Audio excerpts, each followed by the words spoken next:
나이가 들면 가진 것만 지켜도 잘 사는 인생이다. 하지만 요즘은 하이에나 같은 사람들이 득실거려서 나도 모르게 피해보는 경우가 많습니다. 그럴 때 필요한 것은 우리에게 지혜를 전해주는 선조들의 말씀이지 않을까 생각합니다. 그래서 오늘은 다산정약용이 전하는 나이가 들수록 하지 말아야 할 5가지와 삶의 지혜를 주는 인생 조언을 담아봤습니다. 영상 아래에 좋아요와 구독 버튼 한 번씩 눌러주시면 감사하겠습니다. 지금부터 시작합니다. 첫 번째, 스쳐가는 인연을 붙잡지 마라. 옷깃만 스쳐도 인연이라 하지만 옷깃만 스친 사람들까지 모두 인연을 맺을 필요는 없다. 스쳐가는 사람들을 모두 다 인연으로 만들려 하다 보면 정작 좋은 인연에게 소홀할 수 있다. 인연을 너무 헤프게 맺어서는 안 된다. 인간에게 주어진 시간의 유한함을 늘 명심해야 한다. 시간의 유한함을 생각한다면 내가 가용할 수 있는 시간을 따져보고 이를 반드시 기회비용으로 연결하여 생각해봐야 한다. 진정한 인연과의 소중한 시간을 지키기 위해서라도 스쳐가는 인연은 무심코 지나쳐야 한다. 평소 이것을 구분할 수 있는 눈을 길러야 한다. 그것을 구분하지 못하고 모든 사람들과 인연을 헤프게 맺어놓으면 정작 좋은 인연을 만날 수 있는 기회를 놓치게 된다. 돈으로 환산할 수 없는 엄청난 기회비용을 잃는 것이다. 단지 좋은 인연을 만나지 못하는 것으로 그치면 좋겠지만 그렇지 않다. 좋지 않은 인연들로 인해 내 삶이 피해를 입는다. 그렇게 피해 입은 시간과 감정은 무엇으로도 보상받지 못한다. 몇몇 진실한 인연들만 있어도 삶을 살아가는데 크게 부족함이 없다. 그러니 누가 사람을 많이 알고 지낸다고 해서 그것을 부러워할 필요가 결코 없다. 두 번째, 부고를 알릴 때 이 한 가지를 하지 마라. 경조사 같은 큰일을 겪고 나면 인간관계를 재정립하게 된다. 고마운 사람과 서운한 사람이 극명하게 나뉜다. 사람이라 충분히 그럴 수 있다. 그런데 부고를 알리는 것이 예의인 사람이 있고 알리지 않는 것이 오히려 예의인 사람이 있다. 일면식만 있는 사이에 부고 소식을 알리는 것은 상당히 신뢰되는 일이다. 학교를 졸업한 후 수십 년 동안 연락이 없던 동창이 어느 날 경조사 소식을 보내온다면 이는 황당함을 넘어서 괘씸한 마음이 든다. 주위에 오지랖 넓은 인물이 소식을 알리는 일도 삼가야겠지만 본인이 직접 소식을 전하는 일은 더더욱 신중을 기해야 한다. 알리지 말아야 할 상대에게 경조사를 알리는 것은 회신을 하지 않은 사람의 잘못이 아니라 알린 사람의 잘못이다. 그로 인해 서운함을 느끼고 인간관계를 정리해야겠다는 생각이 들 수도 있다. 하지만 그런 생각은 예의 없는 연락을 받은 상대가 나보다 먼저 할 수도 있다고 생각하는 것이 좋다. 경조사를 알리는 것을 상대를 테스트하는 수단으로 삼아서는 안 된다. 연락처에 있는 모두에게 연락을 한 후 부조를 하면 좋고 안 하면 그만이라는 생각을 해서는 안 된다. 꼭 필요한 사람에게만 연락하고 그렇지 않은 상대라면 넘겨야 한다. 차라리 알리지 않아서 서운한 것이 낫다. 나중에 알게 되더라도 내가 상대를 위하는 마음에서 그리했다고 이해한다면 이내 섭섭함은 사그라진다. 하지만 알리지 않아야 할 상대에게 알려서 신뢰를 범한다면 이는 상대에게 속물처럼 비쳐 인간관계 단절로 이어질 수 있다. 알리지 않아서 조금 섭섭하고 마는 것이 낫지 굳이 알려서 염치 없다는 소리를 들을 필요가 없다. 세 번째, 인맥을 자랑하지 마라. 많은 사람을 안다고 습관처럼 자랑하는 사람을 항상 조심해야 한다. 사람은 내가 내세울 것이 없으면 주의를 판다. 본인보다는 주의를 내세워 인맥 자랑을 하는 법이다. 많이 친하지도 않은 상대를 무척이나 친한 것처럼 자랑을 하지만 대부분 상대는 그렇게 생각하지 않는 경우가 많다. 누구를 안다고 자랑하기보다는 내가 먼저 자랑스러운 사람이 되는 것이 좋다. 내가 자랑스러운 사람이 되기 위해서는 사회적인 성공도 중요하지만 인품이 우선시 되어야 한다. 인품이 훌륭한 사람의 곁에는 좋은 인연이 머무르게 마련이다. 그러니 늘 스스로를 갈고 닦아 좋은 인연이 곁에 머무를 수 있도록 해야 한다. 향기로운 꽃에는 벌과 나비가 끊이질 않는 법이다. 향기가 나는 사람이 되도록 노력해야 한다. 늘 내 스스로가 주위에 좋은 인맥이 될 수 있도록 노력하는 것이 좋다. 향기가 나는 어른은 그 자체로 존중받는다. 네 번째, 외모에 소홀히 하지 마라. 항상 머리를 단정하게 손보는 것이 좋다. 사람을 만날 때 가장 먼저 보는 것이 대부분은 얼굴이다. 머리가 부스스하게 흐트러져 있다면 단정치 못하게 보일 것이 뻔하다. 머리가 길고 짧은 것과는 상관없이 머리는 늘 흐트러짐 없이 정리하는 습관을 길러라. 약속 장소에 나가더라도 늘 10분 일찍 나가서 화장실에서 머리와 얼굴을 단정하게 매만지는 습관을 가지는 것이 좋다. 옷을 단정하게 입어라. 늘 정장만 입으라는 것이 아니다. 아무렇게나 입지 말라는 것이니 오해가 없기를 바란다. 나의 경우에는 옷을 너무 편하게 입으니 행동도 복장과 마찬가지로 흐트러지는 것을 느낄 수 있었다. 이는 내가 수양이 부족하여 나타나는 현상일 수도 있다. 하지만 옷을 단정하게 입으니 반대로 언행의 변화가 일어났다. 입에서 나오는 말과 나의 태도가 절제되고 순화되어 겉으로 표현되는 것을 느꼈다. 나도 모르게 겉으로 드러나는 행동이 신사적으로 바뀌었다. 옷이라 하여 그저 옷이 아니다. 옷 하나 다르게 입는 것으로부터 나의 변화가 시작되니 이것을 어찌한나 천조가리로만 생각할 수 있겠는가. 옷이 날개라는 말이 있다. 날개와 같은 옷을 입는다면 내 언행 또한 서서히 변화되어 날개와 닮아가는 것을 느낄 수 있을 것이다. 손발톱을 잘 관리해라. 너무 긴 손톱은 위생상 좋지도 않을 뿐더러 보기에도 좋지 않다. 늘 손발톱을 깨끗하고 단정하게 관리하는 것이 좋겠다. 드러나 보이지 않는다고 관리하지 않으면 세상에 그런 게으름이 어디 있겠는가. 특히 남자라면 수염과 코털 관리에 신경을 써야 한다. 수염을 기르더라도 관리를 하며 기르는 것이 좋다. 관리되지 않은 덥수룩한 수염은 지저분하고 게으른 사람으로 보이게 한다. 굳이 타인뿐만이 아니라 스스로 보기에도 좋지 않다. 또한 코털에 특히 신경을 쓰는 것이 좋다. 코털이 삐죽 튀어나온 남자는 같은 남자가 봐도 참으로 꼴불견이다. 평소 면도를 하고 세수를 할 때 코털 가위로 관리하는 습관을 가지는 것이 좋다. 족집게나 손을 사용하여 뽑는 것은 삼가자. 코에는 뇌로 직결되는 혈관들이 있다. 운이 나쁘면 상처를 동반한 염증이 생겨 뇌수막염이나 뇌종양으로 이어질 가능성도 있다. 확률적으로는 낮지만 실제 사례가 있으니 조심하는 것이 좋겠다. 나이가 들수록 코털이 더 많이 그리고 더 빨리 자란다. 정말 귀찮은 일이다. 그래도 평소 습관처럼 잘 관리하자. 5번째, 잘난 척하지 마라. 잘난 척하면 재수없다고 여긴다. 잘난 척한다는 것은 교만하다는 것을 뜻한다. 사람 위에 사람 없고 사람 밑에 사람 없다. 물론 세상을 살아가다 보면 가끔 정말 잘난 사람도 만나게 된다. 하지만 대다수의 사람은 모두가 거기서 거기다. 딱히 잘난 사람도 없고 딱히 못난 사람도 없다. 모두가 자기 분야에서는 뛰어나고 전문적인 지식을 가지고 있으니 잘났을 것이고 자기가 잘 모르는 분야에서는 상대적으로 조금 못났을 것이다.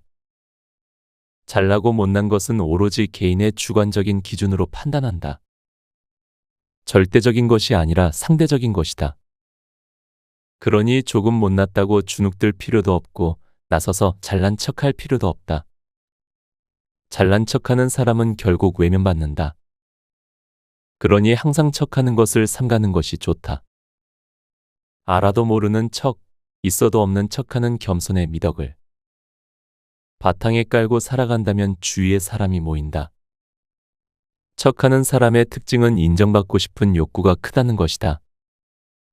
자존감이 부족하거나 본인의 불안한 심리 상태를 타인으로부터 인정받는 관심으로 채우려는 욕구가 있다.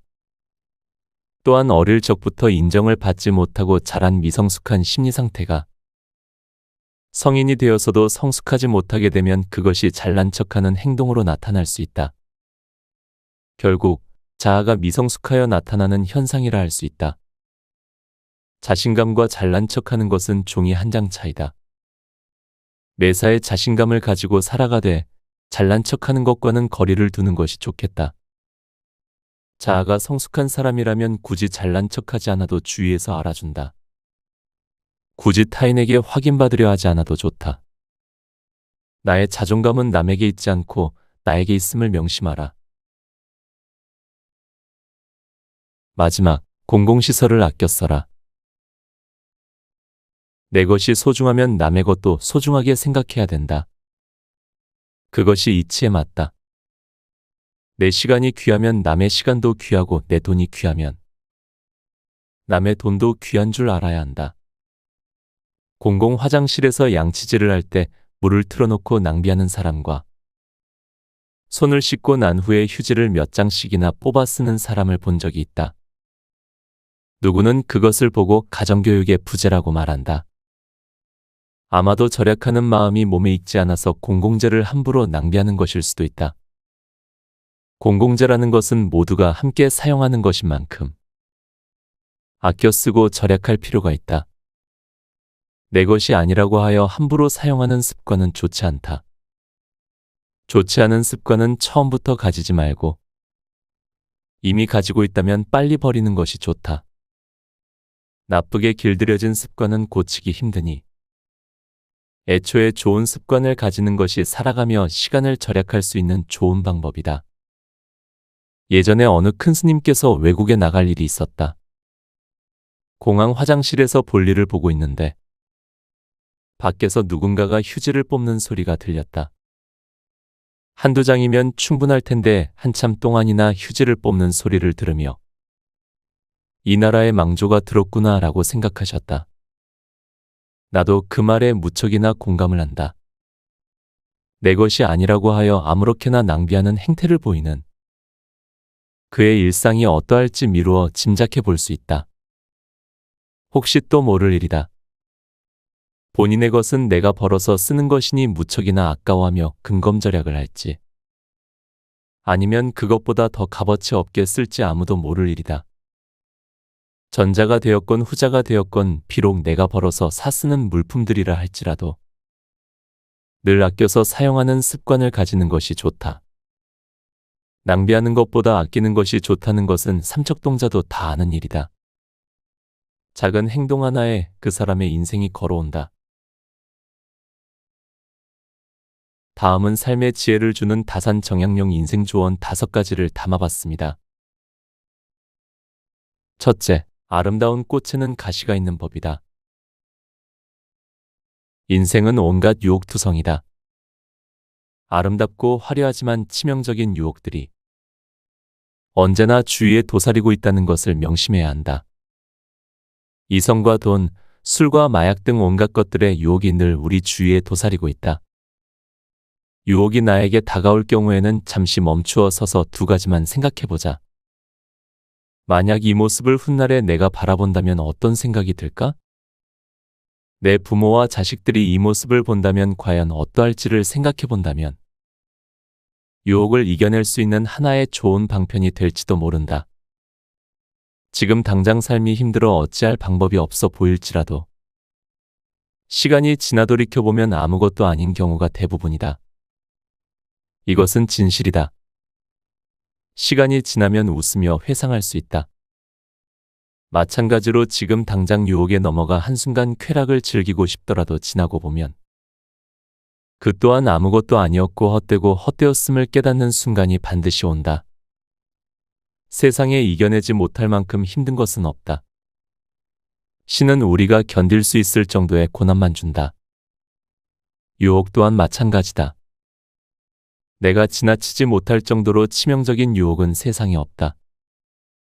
정신을 똑바로 차리고 그 순간을 잘 관망하기를 바란다. 지금 내 상황에서 한 걸음 떨어져 바라본다면 살아가며 마주치는 많은 유혹으로부터 자유로울 수 있을 것이다. 가장 위험하게 생각해야 하는 것이 바로 이성에 대한 유혹이다. 여자와 남자가 서로를 잘못 만나면 이는 패가망신하는 지름길이다. 하물며 배우자가 있음에도 한눈을 팔고 이성의 유혹에 넘어가 버린다면 돌이킬 수 없는 결과를 초래한다. 순간의 선택이 평생을 좌우한다는 말이 있다. 좋은 것을 고르기 위해 해야 하는 선택이라면 그나마 다행일 것이다. 하지만 나쁜 것을 걸러내기 위해 해야 하는 선택이라면 망설임이 없어야 한다. 만에 하나 망설여지는 순간이 온다면 1년 후의 나를, 아니 한 달 후의 나를 떠올려 보자. 지나고 보면 참으로 부질없고 부질없는 짓이다. 사람은 누구나 유혹에 흔들리기 쉽다. 나 홀로 독야청청하려고 해도 가만히 놔두지를 않는다. 나 역시도 세상을 살아오며 많은 유혹에 시달렸다. 이성의 유혹, 돈의 유혹, 술의 유혹이 나를 무척이나 괴롭혔다. 지금 돌이켜 생각해보면 그 유혹들이 나를 강하게 만들었고 인생의 진정한 가치를 찾을 수 있게 도와주는 좋은 밑거름이 되었다. 둘째, 가까울수록 마음을 넓게 하라. 가족 간에는 더욱 사소한 것을 시비거리로 삼지 말아야 한다. 가까울수록 조심해야 한다. 사람은 가까이 있는 것은 귀한 줄 모르고 귀한 것도 자주 대하다 보면 사소한 줄 안다. 이것은 내가 살아오며 많이 저지른 실수다. 모두가 이런 실수를 답습하지 않았으면 하는 바람을 가진다. 나와 가장 가까운 가족에게 다정히 대하고 사소한 것은 못 본 채 하고 넘어가는 아량을 가지는 것이 좋다. 그렇게 쌓은 참을 인으로 인해 나와 주변이 편안해진다. 시간이 지나 돌이켜 생각해보면 시비거리라고 생각했던 거의 대부분이 아무것도 아닌 일들이었다는 것을 느낄 것이다. 나는 저런 꼴은 절대 못 봐. 다른 건 다 참아도 그건 절대 못 참아. 목에 칼이 들어와도 아닌 건 아니야. 사람들이 흔히 하는 말들이다. 하지만 세상에 절대라는 것도 원래라는 것도 없다. 또한 내 기준에서 옳은 것이 상대 입장에서는 아닐 수도 있고 그 반대일 수도 있다. 사소한 일에 자존심을 세우고 목숨을 걸었다가는 매일 시비거리에 휘말려 정작 내가 하고자 하는 큰일을 이루기가 힘들다. 사람이 목숨을 걸어야 할 때 걸어야지 목숨이 몇 개라고. 살아가며 쓸데없는 일에 그리도 많은 목숨을 건단 말인가. 스스로가 진정 목숨이 9개인 고양이의 화신이라도 된 줄로만 아는 것인가. 화가 올라올 때는 항상 심호흡을 하며 화를 누그러뜨리고 한 걸음 물러서서 나를 바라보는 것이 좋다. 그럼 웬만해서는 사소한 일에 목숨을 걸 일이 없다. 나의 내면과 육신을 손상시키는 일 또한 줄일 수 있으니 이를 꼭 기억하는 것이 좋다. 늘 모든 화는 한순간을 참지 못해 일어나는 법이다. 부지불식간에 일어나는 화를 한순간 참을 수만 있다면 모든 것이 순조로울 것이고 사소한 일에 목숨을 거는 일 또한 줄어들 것이다. 살아가며 사소한 일에 목숨을 걸며 쓸데없는 에너지를 낭비하지 말아야 한다. 힘은 정말 필요한 일에 값어치 있게 정성을 다해 쏟아야 한다. 책 곁에 두고 방송 이어갑니다. 셋째, 물건에 집착하지 말아야 한다. 자칫 물건이 상전이 될 수가 있다. 살아가며 그다지 많은 것들이 필요하지는 않다. 입을 옷 몇 벌과 읽을 책 몇 권이면 족하다. 물론 생활에 필요한 필수 요건들은 어느 정도 갖추어야겠지만 말하고자 하는 것은 사치품들을 일컫는 것이다. 법정 스님은 살아생전 만년필을 사용했다.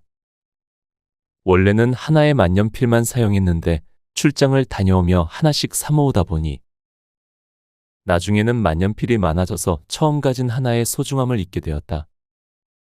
그 이후 원래대로 하나의 만년필만 남기고 나머지는 다 정리했다고 한다. 본디 사람은 하나가 있어야 소중한 줄 아는 법이다.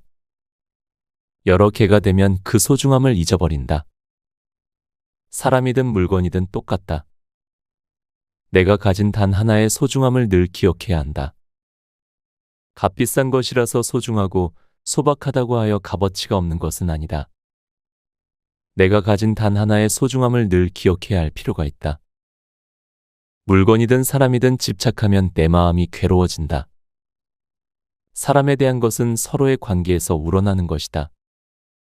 즉, 마음에서 우러나는 것이다. 그러니 평소 마음 공부를 하며 살아간다면 조금씩 나아질 수 있을 것이다. 그런데 물건에 대한 집착은 어리석고 또 어리석은 짓이다. 세상에 닳지 않는 물건이 어디 있고 평생 쓸 수 있는 물건이 어디 있겠는가? 그러니 평소 집착을 하지 않을 정도의 것들만 몸에 지니는 것이 좋다. 혹시라도 물건의 금전적인 값어치를 떠나 소중한 의미가 있는 것이 생길 수 있다. 의미가 담긴 선물이 이에 해당될 것이다. 하지만 그 또한 하나의 물건일 뿐이다. 선물을 한 이의 마음을 기억하면 될 것이고 그것의 의미만 떠올리면 될 것이다. 의미 부여는 원래 마음에서 일어나 스스로가 만드는 것이다.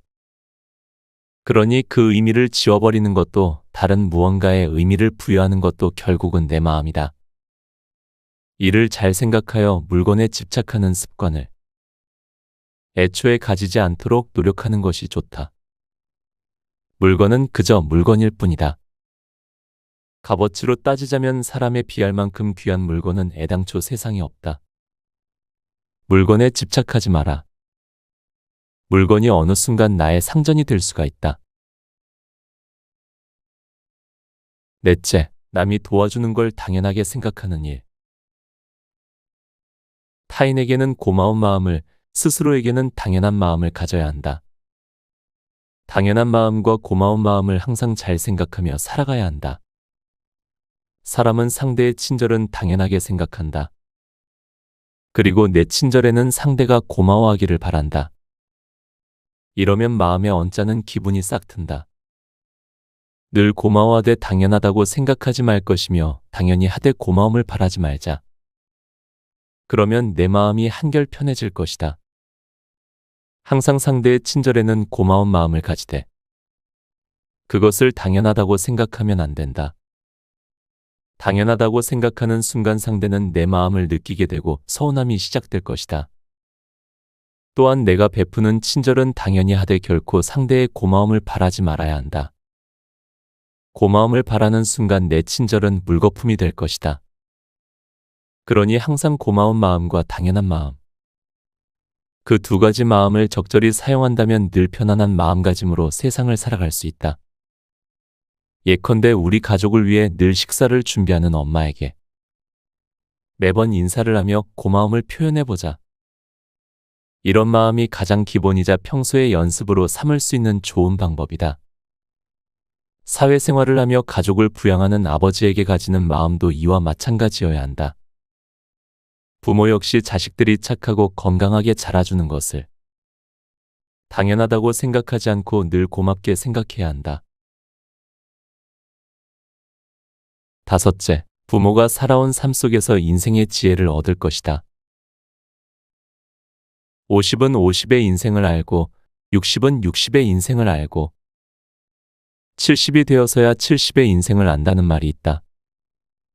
사람들은 내가 아는 것이 세상의 전부인 양 생각하며 살아간다. 그러나 내가 아는 것은 세상의 티끌일 뿐 인생 선배의 경험을 바탕으로 배울 수 있는 것들이 참으로 많다. 하물며 그 선배가 내 부모라면 세상 그 어떤 선배보다도 자세하게 잘 가르쳐 줄 것이다. 그러니 얼마나 가깝고도 좋은 삶의 스승이라 할 수 있겠는가. 물론 부모라고 해서 모두가 성공한 사업가이거나 명성이 자자한 지식인일 수는 없다. 모든 부모가 그럴듯한 인생을 살아온 것은 아닐 것이다. 내 부모의 삶이 인생의 길이에 비해 깊이가 부족할 수도 있다. 그러나 깊으면 깊은 대로, 얕으면 얕은 대로 배울 것이 있다. 좋은 것은 배워서 내 것으로 만들고 좋지 않은 것은 그 또한 배워서 그렇게 하지 않아야겠다는 생각을 한다면 삶에 또 다른 도움이 될 것이다.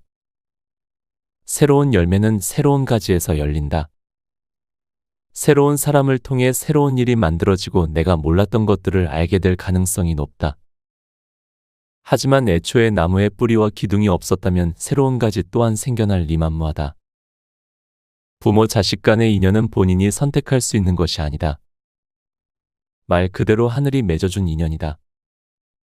부모가 자식을 생각하는 100분의 1만 자식이 부모를 생각해도 부모는 살아가며 섭섭한 일이 없을 것이다. 사람은 나이만큼 늙는 것이 아니라 본인의 생각만큼 늙는 것이다. 그 사람의 뒷모습이 보이기 시작한다면 비로소 상대를 이해하고 사랑하는 것이라는 말이 있다.